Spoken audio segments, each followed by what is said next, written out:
राकेश जी, इसके साथ एक सवाल और भी है। ग्रीन को लेकर चर्चा होती है कि ग्रीन को पूरे पैसे क्यों नहीं मिलेंगे। देखिए, ग्रीन जो है इस बार जो मिनी ऑक्शन हुआ है उसमें सबसे महंगे बिके हैं। और आपको बता दूं कि ऐसे अगर आप आईपीएल हिस्ट्री में देखें तो वो तीसरे सबसे महंगे खिलाड़ी जो हैं वो हो गए हैं। उनको जो है 25 करोड़ 20 लाख में केकेआर ने, कोलकाता नाइट राइडर्स की टीम ने अपने साथ जोड़ा है। उनसे अधिक पैसा जो आज तक आईपीएल के इतिहास में मिला है तो ऋषभ पंत को मिला है, उनको 27 करोड़ के आसपास, और श्रेयस अय्यर को जो है लगभग पौने 27 करोड़ रुपए की राशि मिली थी।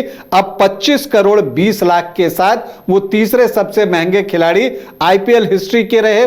आज की जो बिडिंग है उसमें वो सबसे ज्यादा महंगे खिलाड़ी बने और वो सबसे महंगे विदेशी खिलाड़ी हो भी गए हैं। कैमरन ग्रीन इससे पहले मुंबई इंडियंस के लिए खेल चुके हैं, आरसीबी के लिए खेल चुके हैं। लेकिन जो आपका सवाल है कि उनको मिले तो 25 करोड़ 20 लाख, मतलब मिले नहीं, बिके वो इनफैक्ट कहिए तो, लेकिन उन्हें मिलेंगे सिर्फ 18 करोड़ रुपए, उनको पूरे पैसे नहीं मिलेंगे। दरअसल होता क्या है कि मिनी ऑक्शन में जब पर्स फ्रेंचाइजी के पास रहता है तो कुछ खिलाड़ी जानबूझकर, जो खास करके विदेशी खिलाड़ी होते हैं, वो जब मेन ऑक्शन होता है तो उसमें नहीं जाते हैं, वो मिनी ऑक्शन में आते हैं, जबकि पर्स जो है वो भरा होता है किसी फ्रेंचाइजी के पास और वो उस पर ज्यादा इन्वेस्ट कर देता है, ज्यादा की बोली लगाता है और इससे उस विदेशी खिलाड़ी को फायदा हो जाता है। तो इसीलिए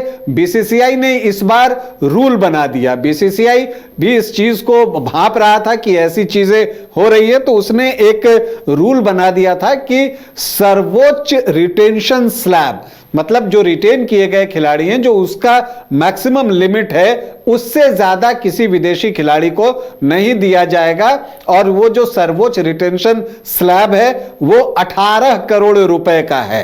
तो इसका मतलब ये हुआ कि कैमरून ग्रीन को, जो कि 25 करोड़ 20 लाख में बिके हैं, उनको 25 करोड़ 20 लाख नहीं मिलेंगे, उनको 18 लाख जो है उतनी ही राशि, माफ कीजिएगा, 18 करोड़ की राशि जो है उनको मिलेगी।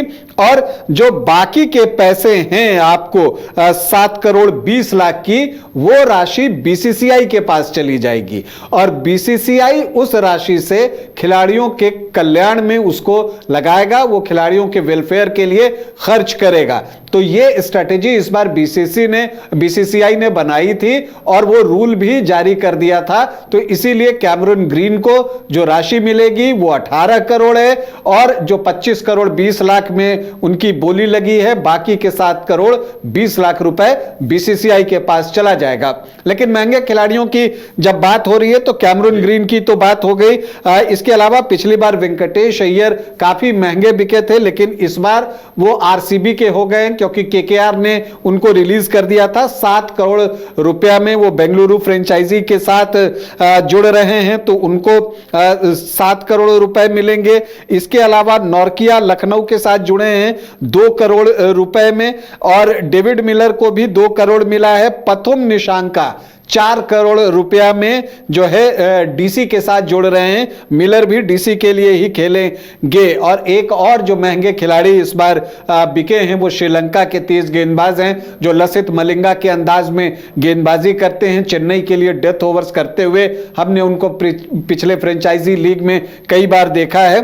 मनीष पथिराना वो इस बार 18 करोड़ रुपए में बिके हैं, लेकिन वो इस बार जो उनकी बोली लगी 18 करोड़ की, वो केकेआर ने लगाई है, तो वो केकेआर के साथ जुड़ेंगे। तो केकेआर ने 2 महंगे खिलाड़ियों को चुना, कैमरून ग्रीन को 25 करोड़ 20 लाख। और आपको यह भी बता दूं कि ऐसा नहीं है कि केकेआर के पर्स से सिर्फ 18 करोड़ घटेंगे कैमरून ग्रीन के लिए, उनको 25 करोड़ 20 लाख का पूरा पेमेंट करना होगा, जिसमें से 18 ग्रीन के पास जाएगा और बाकी का 7 करोड़ 20 लाख बीसीसीआई के पास जाएगा।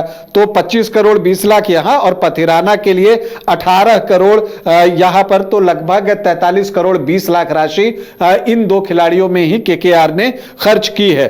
तो यहां पर कई महंगे खिलाड़ी, प्रशांत वीर 14 करोड़ 20 लाख, कार्तिक शर्मा 14 करोड़ 20 लाख, आकिब नबीदार 8 करोड़ 40 लाख। तो पैसों की बारिश जो है वो मिनी ऑक्शन में खिलाड़ियों पर हो रही है। चलिए, तो पैसों की बारिश हो रही है और देखने वाली बात यह होगी कि इसका असर आने वाले दिनों में कितना पड़ता है, कितने युवाओं का इससे जोश बढ़ता है और वो क्रिकेट को कैरियर बनाने की और आगे बढ़ेंगे, क्योंकि नेशनल टीम में हर किसी का सिलेक्शन हो नहीं सकता। तो ऐसे में आईपीएल उनके लिए एक बेहतर विकल्प साबित हो रहा है।